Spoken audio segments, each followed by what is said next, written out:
প্রথমত আমি আপনাদেরকে বলে দিই, এটা হচ্ছে সেই ফোন, যে এই ফোনটা আমার হারানো গেছে। এটা হারানো যায় না, মানে এটা ছিনতাই হয়েছে। কেমনে ছিনতাই হয়েছে এটাই আজকে বলবো।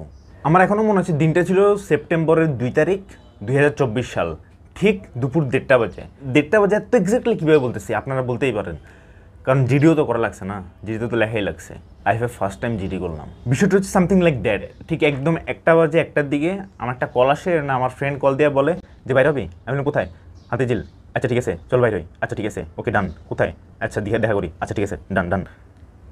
এটা বলে বের হয়ে গেছি। আমার এখনও মনে আছে, আমি যখন বাসা থেকে বাইর হবো তখন আম্মু বলতেছে এখন কি জন্য যেতেছি, 1টা বাজে কি বাইরের টাইম? 1টা আসলে বাইরের টাইম না। আমি জানি না আমাদের মধ্যে কী হয়েছে, আমরা জাস্ট একজনের কল দিয়ে আবার বের হয়ে গেছি। তো বের তো হয়ে গেলাম, বের হয়ে আমরা হাতিঝিল চক্কর দিতে থাকলাম। তো হাতিঝিল আমরা এখান থেকে শুরু করলাম। একদম জায়গাটা হচ্ছে ঠিক মহানগর, যেখানে মহানগরের অপোজিট সাইডের যে জায়গাটা, ওইটা একটু নির্জন টাইপের এলাকা। আর আমরা যে টাইমে বেরিয়েছি ওই টাইমে একটু আগে দিয়ে বৃষ্টি হয়েছিল, বৃষ্টি আসছিল, তার উপর দিয়ে আবার ঠাড়াও পড়ছিল অনেক। তো মানুষ তেমন ছিলই না, মানুষ একবারই ছিল না। তো আমরা ওই জায়গা দিয়ে যখন হাঁটতেছিলাম, ঠিক আমার এক্স্যাক্ট মনে হচ্ছে একজন মানুষ আমাদেরকে ফলো করতেছিল, একটু মোটা সোটা, একটু লম্বা চড়া টাইপের, প্রায় তার বয়স হবে হয়তো 30 থেকে 35 এরকম। তো আমাদেরকে ফলো করতেছিল। তাহলে আমরা একটু স্পিডটা বাড়াই দিই। স্পিডটা বাড়াই দেওয়ার সাথে সাথে হুট করে আমি জানি না, চারপাশ থেকে 7 থেকে 8 জন মানুষ চলে আসে। ইটস কাইন্ড অফ লাইক আমাদেরকে ঘিরে ধরছে এখন একদম গোল করে, আমরা মাঝখানে। প্রথমত আশেপাশে কোনো মানুষ ছিল না। ঠিক দুপুর 1:30 বা 1:20 ওই দিক টাইমটাতে এরকম যে হইলো, মানে আমি এমন ভয় পাইছি, এরকম ভয় আমি জীবনেও পাইনি লাইফে। আরেকটা কথা হচ্ছে, একজনের হাতে ছুরি ছিল। প্রথমত হচ্ছে তারা এসেই বলে ফোন বের কর। আমরা বলি কেন? মানে আমাদেরকে ছুরি দেখাইতেছে, ফোন নেওয়ার জন্য, চিন্তা করবে সব জানি, তারপরে বলতেছি কেন জিজ্ঞেস করাটা খুব ইম্পর্টেন্ট। তখন ডাইরেক্ট হুমকি দেয় যে ফোন না দিলে এখানে মেরে একদম হাতিঝিলে ফালাই দিবে।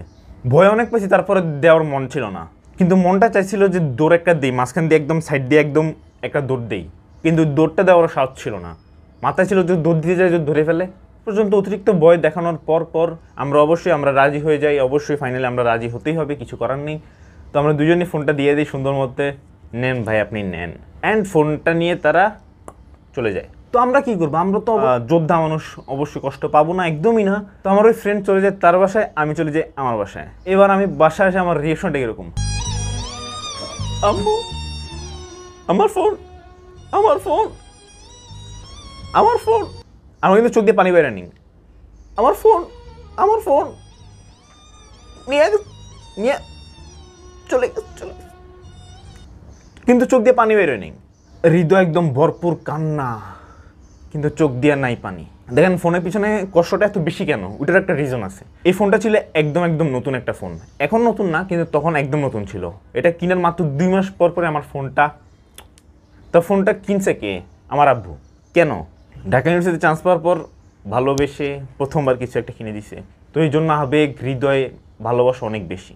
আর ওই ফোনটাই আমার হাত থেকে নিয়ে গেল, খুবই কষ্টের বিষয়। তো বাসায় আসলাম, বাসায় এসে সবাইকে সব কিছু বললাম। তো সবাইকে সব কিছু বলার পর তো আম্মু আর আমি চলে গেলাম জিডি করতে হাতিঝিল থানায়। দেন ওখানে জিডি করতে গিয়ে দেখি এত ভিড় মানুষের, মানে ওনার ওই সমস্যা, ওর ওই সমস্যা, পুলিশটা পুরো ব্যবাচেকার যে হইতেছে কি, মানে এত সমস্যা কেন? তো গেলাম গিয়ে দেখলাম পরে লিখলাম পরে সাইন করলাম, জিডি হয়ে গেল। তো জিডি করার পরে যে প্রিন্ট আউটটা নিয়ে চলে আসি বাসায়। আর কি করবো, আর তো কোনো কাজ নেই। এখন ওয়েট করো পুলিশের জন্য, যে পুলিশ কবে তোমার ফোন দেয়। আদৌ ফোন দিবে কিনা ওটার সন্দেহ।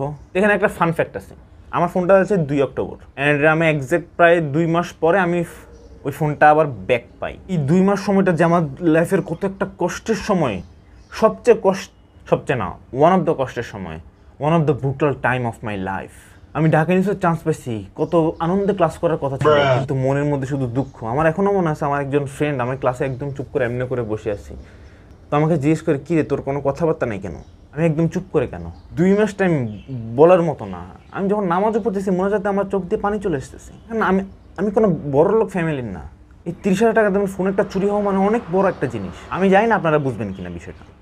তো ওই ফান ফ্যাক্ট যেটার কথা বলতেছিলাম, সেটা হচ্ছে আমার বড় ভাই হচ্ছে পুলিশ। কিন্তু সমস্যা হচ্ছে আমার বড় ভাই আবার ঢাকায় ছিল না।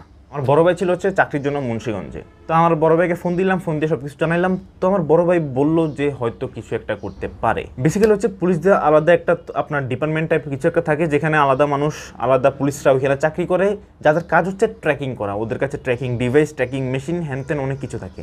তো আমি IMEI নাম্বারটা দিলাম, কিন্তু ফোন ছিল switch off. First time. Second time track করলো, সেকেন্ড টাইমে সুইচ অফ। এই ট্র্যাকগুলো কোন সময় করছে? ট্র্যাকগুলো করছে আপনার মনে করেন 15 দিন অন্তর অন্তর বা 20 দিন অন্তর অন্তর একবার করছে। থার্ড টাইম যখন করলো, গেস হোয়াট, থার্ড টাইম আমার ফোন সুইচ অফ। যখন থার্ড টাইম যখন সুইচ অফ বলছে না, তখন আমি মনে মনে শিখেছি শেষ, এই ফোন আর জীবনে পাওয়া পসিবল না, শেষ। প্রায় 1.5 মাস হয়ে গেছে, এই ফোনটা কি চোরাই বিক্রি করে নাই। এখান থেকে আরেকটা জিনিস আমি জানতে পারলাম রিসার্চ করে, যে ফোনের নাকি আইএমআই চেঞ্জ করা পসিবল। ওই ফোনে নাকি আইএমআই যদি চেঞ্জ করে ফেলে একবার, ইটস গন ফর এভার। মানে আমার কথা হচ্ছে, কোন কোম্পানি এত কষ্ট করে আইএমআই বসায়, আইএমআই সরানো নাকি 5 মিনিটের ব্যাপার, কেমনে? তা আমি খালি মনে মনে বলতেছিলাম, আল্লাহ আমার ফোন আমেরিকায় চলে যাক, কিন্তু আইএমআই চেঞ্জ না হোক। আমার ফোন উগান্ডায় চলে যাক, আইএমআই চেঞ্জ না হোক, শুধু আইএমআই থাকুক। এখন ওই ফোন এন্টার্কটিকাতে পাওয়া গেলে ওটা কেমনে বেক আনবো আমি জানি না, কিন্তু শুধু আইএমআই চেঞ্জ না হোক। 4 নাম্বার ট্র্যাক করা হয় ঠিক প্রায় অ্যারাউন্ড 2 মাস পর, অ্যাকচুয়ালি 2 মাসের একটু আগে। তখন লোকেশনটা পাওয়া যায়। ফোনটা ছিল রাজশাহীতে। এখন রাজশাহীতে ফোনটা কার কাছে? ফোনটা একটা ছেলের কাছে। ছেলেটা হচ্ছে অ্যাডমিশন ক্যান্ডিডেট এবং ওই ছেলের বাপ ছিল পুলিশ। ও, কিন্তু এখানে টেনশনের কোনো বিষয় নেই, কারণ ওর ছেলের বাপ হচ্ছে এএসআই আর আমার ভাই হচ্ছে এসআই। তো আমার বড় ভাই খুবই পোলাইটলি ছেলের বাবার সাথে ফোন দিয়ে কথা বললো, মালিক যেই হোক, চুরি যেই করুক, কিন্তু দিন শেষে ফোনটা যার কাছে পাওয়া যায় সেই চোর, এটাই হচ্ছে রুলস। ছেলের বাবা বললো ফোন দিয়ে দিবে, কোনো সমস্যা নাই, কিন্তু ছেলে বললো না, এটা নাকি সে 10,000 টাকা দিয়ে কিনছে। তো এর মধ্যে প্রায় 1 সপ্তাহ চলে যায়। যখন এখনও ফোন দিতে তারা রাজি হচ্ছে না, তখন আমার বড় ভাই একটু গরমভাবে নরম হয়ে কথা বলে, তো তারা রাজি হয়। কিন্তু তারা যে এইভাবে রাজি হয় ওইটা আমি বুঝতে পারিনি। এটা খুবই খারাপ, জঘন্য একটা কাজ। তো প্রায় 1 সপ্তাহ পর ফোনটা তারা কুরিয়ার সার্ভিসে দেয় এবং ফোনটা হাতে পাওয়ার পর আমি কি দেখি জানেন? আমি জানি না আপনারা ক্যামেরা দেখতেছেন কিনা, এখানে দেখেন, এখানে অনেক বড় স্ক্র্যাচ আছে। লাইক মনে করেন স্টিলের একটা স্কেল নিছে, ওই স্কেলটা দিয়ে এমনি এমনি করে খোঁচায় খোঁচায় দাগগুলো বসাইছে। ইভেন এটা গ্লাসেও করছে, আমি জানি না এটা দেখা যাচ্ছে কিনা, বাট গ্লাসের এই জায়গা দিয়ে অনেক দাগ আছে। এটা গ্লাসের উপরে গ্লাস না, গ্লাসটার উপরে গ্লাসটা পরে আমি লাগাইছি, ভিতরে গ্লাসে এটা করা হয়েছে। আমি জানি না তারা এটা করে কি মজা পাইছে, কিন্তু এটা করা একদমই উচিত হয়নি। এই যে দেখেন এই বড় বড়। পরে যখন জিজ্ঞেস করেছে তারা বলছে নাকি তারা নাকি ফোনটা এমনি কিনছে, নতুন ফোন এমনি থাকে। তো মোরাল অফ দ্য স্টোরি হচ্ছে, আমি এটা বুঝতে চাই না যে আসলে আমার ফোনটা কেমনে চুরি হয়েছে, ফোনটা কেমনে পাওয়া গেছে, ওইটা না। মোরাল অফ দ্য স্টোরি হচ্ছে একজন পুলিশ আরেকজন পুলিশের প্রতি যে সহানুভূতিতা, সহানুভবতা, যেই সম্পর্ক, বন্ধুত্বপূর্ণ সম্পর্ক, এটা হচ্ছে আমার ভিডিওর মেন টপিক।